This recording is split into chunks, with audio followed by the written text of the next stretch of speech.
Hi, my name is Julie Sink, and I will be talking about the Americans with Disabilities Act and its impact on higher education. I will be speaking with a student regarding her experiences in higher education and how the Americans with Disabilities Act shaped her experiences. I am looking at how the ADA is built upon the Rehabilitation Act of 1973, specifically Section 504, which pertained to public institutions, anything federally funded. However, the ADA expanded that to both public and private institutions. The Amendment Act of 2008 sought to clarify definitions of disability and assist to clarify issues regarding the legal implications of the ADA, including in higher education. The ADA was signed by President Bush in 1990. It is meant to protect people with disabilities, and it made specific changes in higher education. The purpose of the Americans with Disabilities Act is to provide a clear and comprehensive national mandate for the elimination of discrimination against individuals with disabilities, to provide clear, strong, consistent, enforceable standards addressing discrimination against individuals with disabilities, to ensure that the federal government plays a central role in enforcing the standards established by the Act on behalf of individuals with disabilities, and to invoke the sweep of congregational authority through regulations and enforcement to address the major areas of discrimination faced day to day by disabled people. Another key component of the Act is to cover people with a physical or mental impairment, whether diagnosed or regarded to have the impairment that substantially limits major life activities. The ADA also has very specific exclusions. Titles within the Act lend to higher education institutions.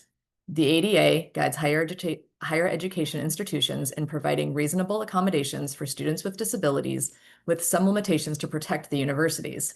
These accommodations must be provided for coursework and also for extracurricular activities. The ADA also issues that students in higher education must voluntarily provide the information regarding their disability and ask for accommodations from the institution. The ADA provides requirements for accessibility to online resources to students with disabilities. This directly impacts higher education, especially in the 21st century and post-COVID. The Americans with Disabilities Act has many implications for higher education and has helped extend the potential for students with disabilities to obtain higher education. Oh, all right. Hi. I am going to be interviewing Kaylin Danes, a student from Iowa State University. So thank you for meeting with me today, Kaylin. Yeah. Am I saying that right, Kaylin? Yes. Okay, good. Yep. All right. If you wouldn't mind just kind of introducing yourself, letting me know, what your disability is or what you are receiving accommodations for. hmm my name is Kaylin Danes. I am a undergrad student at Iowa State University, and I am vice president of the Alliance for Disability Awareness Club here. And I have been diagnosed with many different things, some at a younger age, some as I gotten older, but I have a physical disability that is called POTS, which doesn't really, most people don't really see it, but so I have POTS, and then I also have a couple neurodevelopmental disorders. One is ADHD, that I've been receiving accommodations for since high school. Right. So it's something that I also get help for. Those disabilities also come with other comorbidities as well. I have like auditory processing issues, um, and my motor skills aren't great, and my emotional regulation isn't amazing either. So those are all things that are taken into account when making my accommodations. Okay, okay. So what specific accommodations have you received here in higher education at Iowa Mhm. State University? Um, well, in higher education, I'd say the biggest one was when I was a freshman, I received the accommodation to get a single dorm um, because of my social requirements. It was going to be too exhausting. And that one was actually the most difficult accommodation for me to get. Um, I think it's because of the lack of housing. We have a really high student population at Iowa State that the university has kind of been struggling to accommodate for. And so that accommodation, as opposed to my other accommodations where I just like sent in my diagnosis sees in like um, letters from, doctors and stuff. That specific accommodation required me to reach out to a psychologist and have them explain why I needed that specific diagnosis, where like the other ones, it was just like, oh, she has ADHD, we'll give her this. Um, so yeah, that one was like both the biggest and I'd say the most influential. I don't really know how things would have worked out for me if I was forced to share a space with someone else. Like I said before, I don't have great emotional regulation. And I also have OCD, which it leads to some contamination issues. Um, and so that was something that I think definitely impacted my ability to, you know, work and study and learn and grow here. Um, but I also receive a bunch of academic accommodations too. I have time and a half on tests. Um, and um I have this one was more something that I utilized in high school, which was that teachers were required to send me the notes beforehand, but that's something that professors usually do in college anyway. Um, Okay. so yeah, in high school that was a bigger deal, but I still have it on my accommodations list just because. So I have that. Um, I have the ability to record my classes. As I said, I have auditory processing issues, so I miss a lot of stuff in classes. So I can record it all. And in some classes, they don't really want you to do that. But since I have the accommodation, I can. Yeah. That also is the same in classes that don't allow you to use technology. I'm just like that one person that has the iPad out or the computer out that is recording. Sure. I also I don't really utilize this one as much now that I'm in smaller classes, but I had a it was a microphone that connected to my teacher and she wore it in big lecture halls. I would always sit in the front row, but sometimes it was really difficult for me to hear what she was saying. So this just like amplified it. So I would give it to her at the beginning of each class. She'd wear it around her neck, and then I'd connect it to my headphones, and then that was it. So yeah. Very nice. Okay, so it sounds like the university has been very accommodating and Yes, helped you a definitely. lot. That's wonderful. I'm so glad to Mhm. hear that. So you mentioned, I mean, obviously coursework that technology is most not supposed to be allowed. So obviously some of these might be noticeable to other students. Mhm. Have you ever had any feedback from students, or do you know how they feel about that? Like when they see you with something that like they aren't allowed to have, or something like that. I'd say the biggest ones are usually the test taking ones. I usually don't really tell people about it, not because I'm embarrassed. I mean, obviously, I'm the vice president of the Alliance for Disability Awareness Club, so I am very vocal about that aspect, but I really don't want people to attack me personally when I feel like if they want time and a half on their test, that's not a me problem. That's a systemic university problem. So it's something that I really don't bring up, or like the a fact that I get to take tests in like a specific accommodation center, which is like they have earplugs for me and it's like individualized, whereas like everyone else has to take it at 9 o'clock at night together in a room, Yeah. which would be incredibly horrible. And I can't imagine that anybody neurotypical, non-disabled is able to do that. But Right. yeah. Yeah. It's hard for everybody, right? So that's something I usually don't discuss. When I used that amplification device, that was something that I got a couple questions on, and it was something where it was like almost easier to explain it as a hearing disability rather than a processing disability. So I think that people were able to grasp that better. So I just usually was like, oh, I have hearing problems. Um, which is true, but it almost sounds like, well, why don't you have a hearing aid then? It's actually I Right. have great hearing. I just can hear everything and it all mixes together. Exactly, So, exactly. And the great thing is that people that work with students with disabilities understand that and yes. realize, the reason that you're doing it and how it makes sense to you. So hmm that's wonderful. Um, have you ever asked for an accommodation that you were denied, basically? No, at the beginning of the semester, we usually send out our accommodations list to our professors, and sometimes they just don't do it. Like the time and a half specifically, like they'll just forget that they have to do that. So I've had to like be like, hey, remember that I have this. Can you please add that? Um, and then they'll do it, but I've never been denied. I guess the most difficult one was like I think I was like originally like denied based on the room thing, which they do for everyone until you get like more documentation that shows why you need a single room. Okay. But yeah, then I got it. So Yeah. Okay. I So it was definitely more difficult, I think, to get my accommodations on my 504 plan in high school. I think it's a lot easier in university, which I honestly was not expecting. no, that's great. I'm glad to hear that. So, Yeah. and then so kind of piggybacking off of that, did they have a separate orientation process for you as well then, or did they provide accommodations during orientation? Um, I don't I didn't use any accommodations during orientation.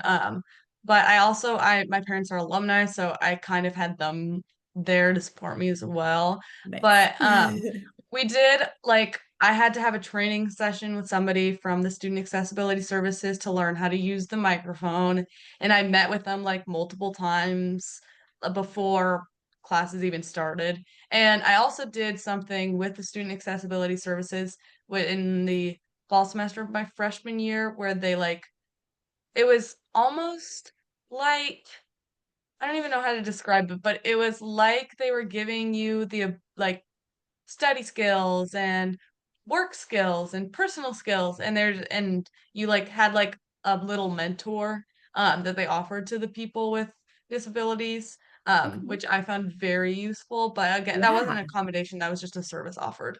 Oh, that's really nice, actually. Yeah, it was like weekly. It was like almost a little therapy-y in that like you went into a room with like your mentor and they were like, "How are classes going?" And you tell them and they'd be like, "Oh," because it was also the peer mentors were also disabled people. So I was partnered with somebody who had similar disabilities to my own. So I was like, Nice.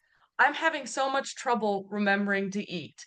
And then the girl was like, dude, you need to get yourself some protein shakes. And I was like, that's genius. I know, like, it was like very much helpful in the way of like, I don't know if people who hadn't experienced that would have been like, oh, well, just go to the dining centers. But this girl was like, no, you just, oh, it's a water bottle and some and a packet of protein and you're good to go. So, Right. It's a great way to pass along that knowledge, and you'll be yes. able to do that as well to Hmm. new students. So that's awesome. So you kind of spoke about like the application process and how you had to provide all of that information. I am going to bring up like I said, I'm with Texas Tech University right now. And I am sharing their students with or student disability services webpage right now. And one of the things, I mean, it has like all of like you were saying, accommodations, confidentiality, expectations, how to apply, all of these things. But in regards to what I'm looking at right now, as far as the actual ADA and higher education, it has this entire page full of what the Americans with Disabilities Act is. I don't know if you've probably heard of the Rehabilitation Act of 1973 as Hmm. well.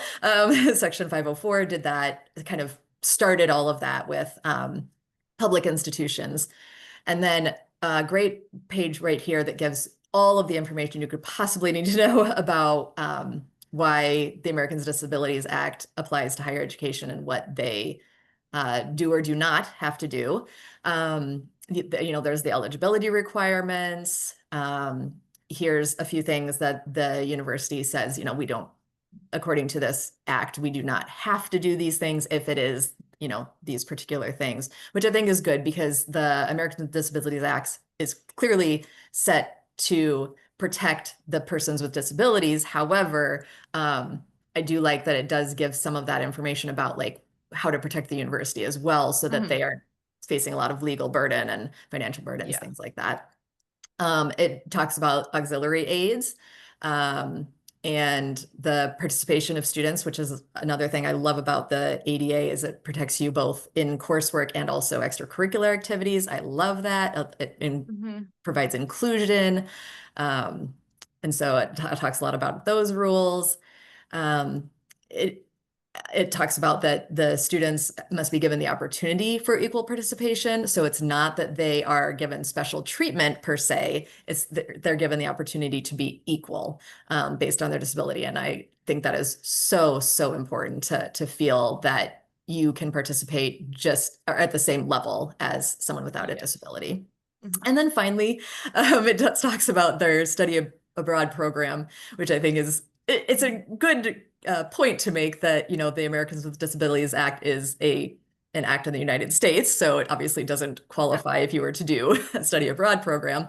But they do say here, that that Texas Tech University wants to still assist those students as able if they want to participate in that study abroad program. So I'm guessing Iowa State has something similar to this in their Yeah. web catalog that you utilized when you were applying. But I wanted to just share that so that our viewers can see that most universities, higher education institutions are going to have very easily accessible things. And funny enough, with the ADA, they have to have web pages that are accessible and able to be utilized by students with disabilities. So I love that. Mhm. Um, so I guess maybe do you think you could have even been able to go to university if they did not provide accommodations or if you did not have that option?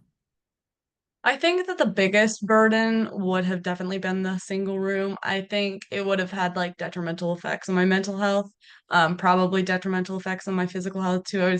I had developed fibromyalgia during that time, and I don't know if that would have been something that would have been exacerbated by, um, living with others and sharing a space.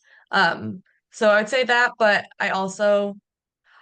it's something I've questioned quite a bit. If I would have been able to attend college, I actually was planning on going to community college for the first 2 years due to my disabilities, because I thought it'd be a almost better transition from high school to community college to actual, a state institution. Um, but then I got a bunch of scholarships, and it made less sense to go there anymore. So it was a couple months of me working with my parents, working with professionals to determine what was the best thing for me to do. And we decided that that was what I was going to do. But yeah, if I didn't have that, I definitely think if I was even able to go, it definitely would have been very, very difficult. And I think it would have affected both my mental and physical health. Yeah, and I think you make a good point there that some of the accommodations, like the hearing accommodations with the speakers or microphones, those maybe would have been something that a university would have, even without the Americans with Disabilities Act laws, maybe would have provided anyway. It's Hmm. not, terribly time consuming. It's not Yeah. terribly financial burden. But you're, like you said, the single room status, that might have been Hmm. something that would have been harder to get. Otherwise without these laws in place. So I'm glad that you have received a lot of different accommodations and that Yeah. you have been able to utilize all of your resources. I think that's amazing. So the other thing I like to talk about is that disability, speaking of that disabled persons are a protected class. So even Mhm. without the ADA, they were already a protected class, but that did not induce the requirements that the ADA has put in place. Yeah. So that's why I kind of like that the ADA helped Hmm. really, establish those types of things. So and then just a couple questions about the Alliance for Disability Awareness Club. How did you find out about that club in the first place? I found out about it through the SAS, or the Student Accessibility Services at Iowa State. Um, I was just looking for, clubs to join my freshman year, and I found that. Managed to get involved. I really enjoy the people, really enjoy the work that we're doing. It's also pushed me to do my work in my own field. I'm going into city planning, which now that I've seen the impacts of the ADA, but also unaccessibility on people, like I want to change that at a more systemic city wide, statewide kind of thing. So it's definitely that club is definitely you know, broadened my like interests too. So yeah. Yeah, and you'll definitely have to be using some of these requirements from the ADA when doing that. So, have you ever noticed, specifically at Iowa State University, so higher education, have you noticed any intentional changes they've made, either, building, transportation, classroom? Like, are there things that you're like, oh, that's definitely something they must have done, to for student accommodation? The biggest change that I think I've noticed is there's a lot of buildings that, since it's an old university, that have steps that enter the building and, historic preservation, they don't want to change that. And it does require a lot of the students that use wheelchairs and stuff to like take a super long route to get there. So I think that they've been working to try and change that, but also make like things such as pavement better too. But yeah, the biggest thing that I've noticed is we have something for first year students called Destination Iowa State, and you have like a leader that walks you there. And I was walking a group there, and they were like, "Here's our accessible entrance," and they had like people that would show them where to go, which I thought was like very nice because it a lot of the burden of accessibility often falls on the disabled person. I mean, it makes sense they have to fill out your own access to services, but it is it still is very limiting. And if so, a wheelchair person had to be separated from their group, that would be super humiliating and dehumanizing. But they took the entire group. If there was a person that needed it, they would take the whole group around to that entrance. So I found that a very like inclusive way that even though it would have been better if there was like all of the entrances were accessible, this was a way to still make it, you know, um, kind and um, welcoming. So, yeah. Yes, yes, very good insight. I like that. So, all right. Do you have any other tidbits of information or anything else you want our listeners to know about? Can't really think of much. I'm very grateful for the ADA. It's definitely made higher education and education in general just easier for me and thousands upon thousands of other people. And I hope that it will remain and improve and that accessibility will just get better from here. Yes, absolutely. Well, thank you again for joining me today. I really appreciate your insight, and I hope that you have a great rest of your day. Thank you.